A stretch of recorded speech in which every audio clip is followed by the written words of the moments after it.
حضور صلی اللہ تعالیٰ علیہ وسلم کے دربار گوہربار میں آتے ہی عرض کیا اشہد ان لا الہ الا اللہ واشہد ان محمد رسول اللہ. میرے آقا صلی اللہ علیہ وسلم کے اخلاق کریمہ نے ایسے سخت دلوں کو موم کر دیا تھا جو کسی کے سامنے جھکتے نہیں تھے. وہ آستانے نبوی میں آج جھک گئے, سب جھک گئے. یہاں تک کہ صفوان ایک شخص ہے, بہت سخت دشمنی, جس کے باپ کا قتل ہو گیا تھا بدر میں. وہ حضرت عمیر بن وہب, ایک صحابی حضرت عمیر بن وہب, جن کے بیٹے کو حضور کے پاس قیدی بنایا گیا تھا اور وہ قتل کرنے کے لیے مدینے آئے تھے حضور کا, تلوار کو زہر میں بجھا کر. یہ صفوان اور عمیر دونوں بہت قریبی ساتھی تھے. کعبہ کے حتیم میں بیٹھ کر کے دونوں نے مشورہ کیا تھا اور حضور کا قتل کرنے کے لیے عمیر بن وہب آئے تھے. مدینے میں آئے, حضور نے پوچھا کیوں آئے ہو؟ کہا بیٹا میرا قیدی آپ کے پاس خیر خیریت لینے آیا. حضور نے فرمایا سچ بتاؤ, وہ بات بتاؤ جو حتیم کعبہ میں بیٹھ کر کے آئے ہو. وہ غیب دان نبی نے اتنا کہا تھا, عمیر بن وہب کے ہاتھ سے تلوار چھوٹ گئی, کلمہ پڑھ لیا, ایمان لائے, اور واپس آئے تو دوست ابھی ایمان لایا ہوا نہیں تھا صفوان, وہ چھوڑ دیا. عمیر بن وہب کو ڈانٹنے لگا, تجھ کو تو قتل کرنے بھیجا تھا, تو خود مسلمان ہو گیا. اب صفوان کو بہت سمجھاتے تھے لیکن سمجھتا نہیں. جس دن فتح مکہ ہوا اس نے کہا کہ میں یہاں ان کے سامنے قیدی اور مجبور بن کر کے رہنے سے خودکشی کرنا پسند کرتا ہوں. گھوڑا لے کر دوڑ پڑا, کہا کہ میں سمندروں میں جا کر کے چھلانگ لگاؤں گا اور ڈوب کے مر جاؤں گا لیکن محمد کے ہاتھ میں نہیں ہوں گا. اتنا کٹھور دل. عمیر بن وہب آئے, کہا کہ یہ خودکشی کرنے جا رہا ہے, سوسائڈ کرنے جا رہا ہے.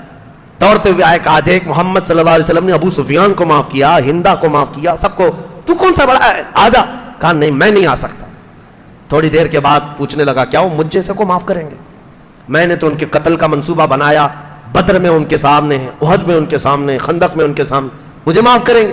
عمیر نے کہا معاف کریں گے, میری بات تو سن. کہتا نہیں مجھے یقین نہیں.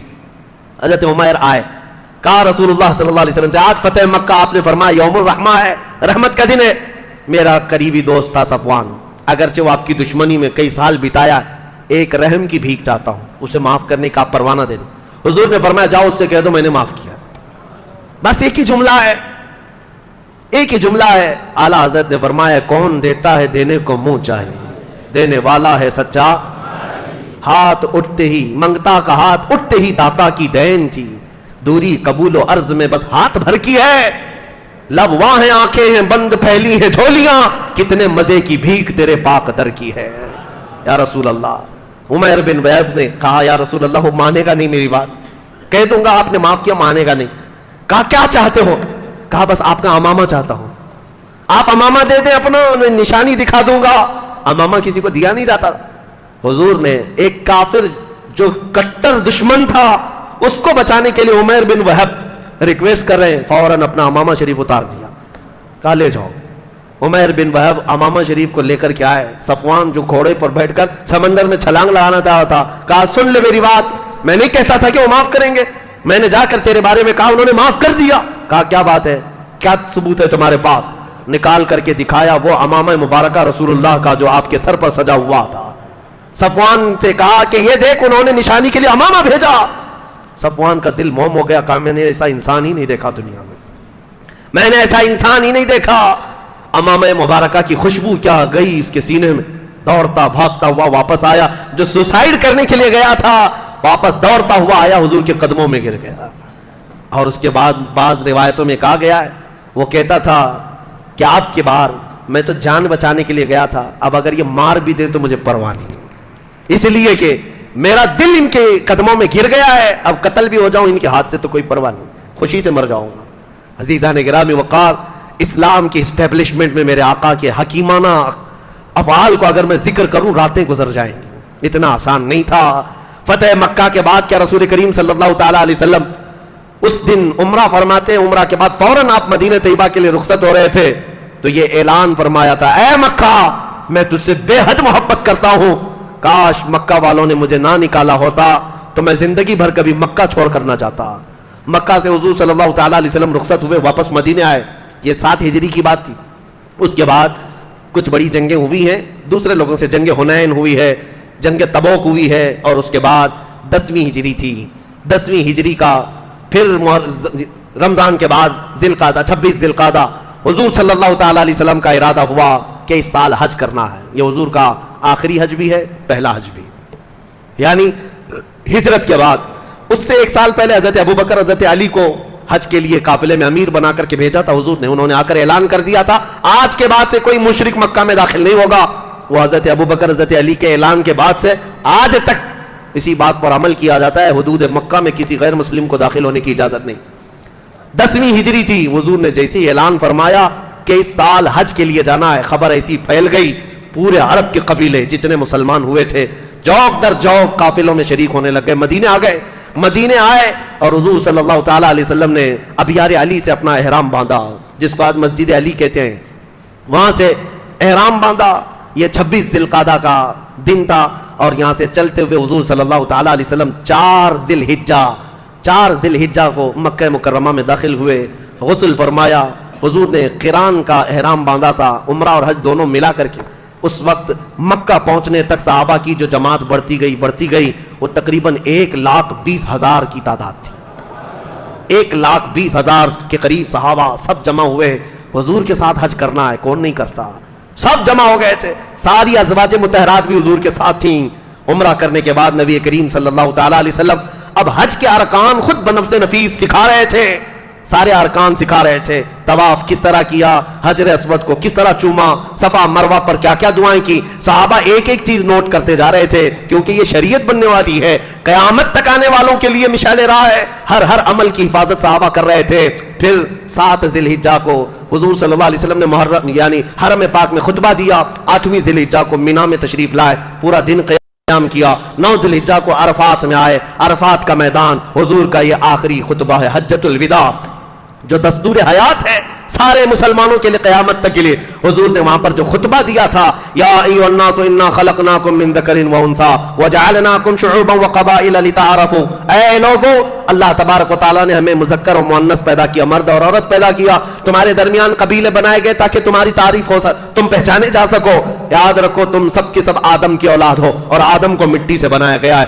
آج کے بعد نہ کسی گورے کو کالے پر فضیلت ہے, نہ کسی امیر کو غریب پر فضیلت ہے. اگر کسی کو فضیلت ہے تو صرف تقوی کی بنیاد پر ہے. اللہ کے نزدیک صرف وہی معزز و مکرم ہے. عورتوں کے حقوق کے لیے حضور صلی اللہ علیہ وسلم نے فرمایا ان کے ساتھ بدسلوکی کرنے سے ڈرو, ان کے ساتھ برا سلوک کرنے سے ڈرو. باندیوں کے حقوق بتائے, مزدوروں کے حقوق بتائے, پڑوسیوں کے متعلق بتایا, اور پھر اخیر میں فرمایا تم میں سے جو حاضر ہے وہ غائب تک میرے پیغام کو پہنچا دو. اس خطبے کے بعد حضور نے ایک جملہ فرمایا, میں نے جو کچھ بھی کہا ہے اس کو محفوظ رکھ لو, ہو سکتا ہے آج کے بعد اس جگہ پر میں دوبارہ تم سے ملاقات نہ کر سکوں. اور پھر وہ آخری آیت قرآن کی, 23 سال سے قرآن نازل ہو رہا تھا, آیت نازل ہوئی, الیوم اکملت لکم دینکم واتممت علیکم نعمتی ورضیت لکم الاسلام دینا.